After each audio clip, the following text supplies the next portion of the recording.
Question 1. I feel as though the Canadian government has done a sufficient job over the past little while of creating a sense of unity among the provinces and its citizens through nationalism. They have implemented many initiatives and policies over the years to present a national identity. Some key efforts include Canadian symbols and icons. The government promotes national symbols and icons, such as the Canadian flag, adopted in 1965, the national anthem, O Canada, and other symbols that contribute to a sense of national identity. Education programs.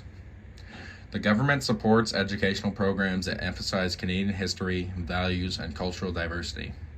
This includes a curriculum that highlights the contributions of various ethnic and cultural groups to Canadian society. National holidays and celebrations. Canada Day, celebrated on July 1st, is a significant national holiday that creates a sense of unity and pride.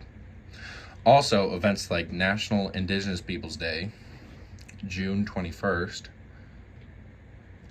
recognize and celebrate the contributions of Indigenous people to Canada's identity. Canadian Heritage Department. The Department of Canadian Heritage plays a crucial role in promoting national identity by supporting cultural initiative, arts, and heritage programs, and events that showcase Canada's diversity. It's important to note that promoting national identity in a country as diverse as Canada involves recognizing and respecting the contributions of various cultural, linguistic, and ethnic groups. The government's efforts are aimed at building a cohesive and inclusive national identity that embraces this diversity. Question 2. History provides us with a rich catalog of lessons about the nature of nationalism that show us the good and bad parts of said nationalism. Some of the most prevalent examples are the unity and division nationalism can cause.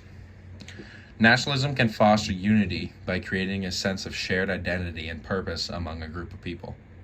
However, it can also create division when different nationalist ideas clash, potentially resulting in conflict and war.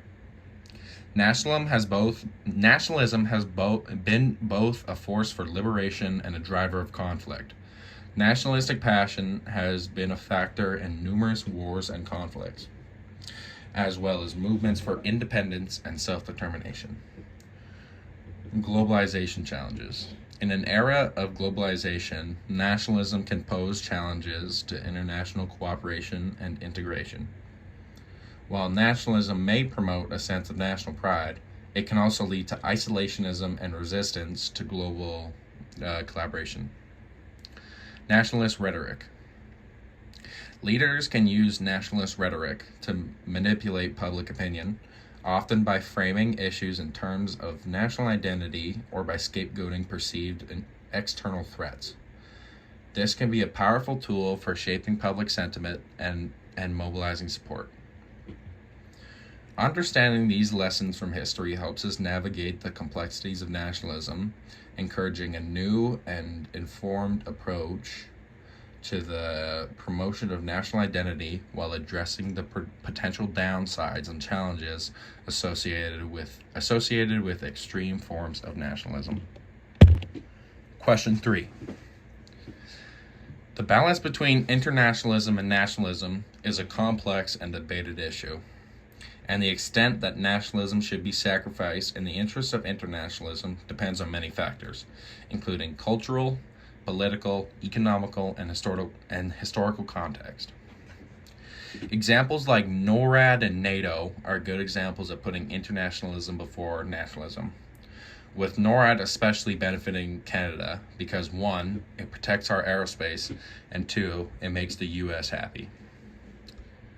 Other examples include global challenges. Issues such as climate change, pandemics, terrorism, and economic inequality are global in nature.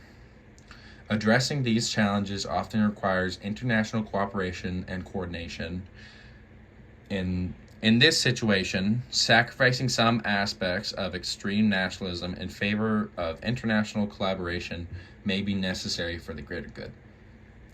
Peace and security. Internationalism is often seen as a means to promote peace and security, as a means to promote peace and security. Engaging in diplomatic efforts, participating in international organizations, and creating more unity between countries can contribute to conflict resolution and prevention.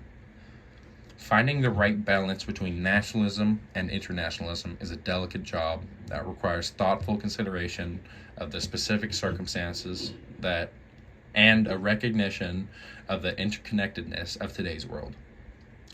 While national identity and pride are important, in certain situations, they should be sacrificed in order to benefit the world, not just one country.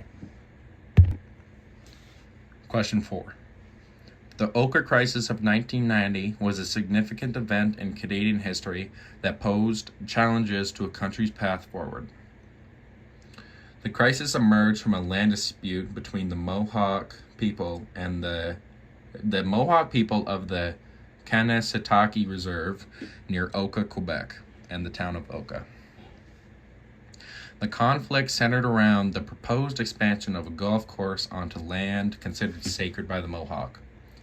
This event was a direct result of contending loyalties that had been hindering Canada's Indigenous population's growth for years. National reconciliation. The Oka crisis highlighted the unresolved tensions between Indigenous communities and the Canadian government.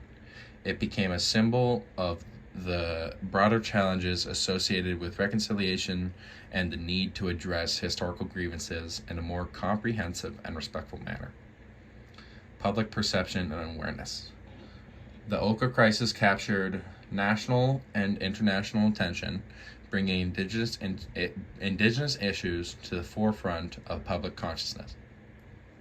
It sparked debates and discussions about the treatment of Indigenous people, their rights, and the broader question of reconciliation in Canadian society. While the Oka crisis posed challenges, it also contributed to a heightened awareness of Indigenous issues and started a campaign for changes in policies and attitudes towards Indigenous rights and reconciliation in Canada.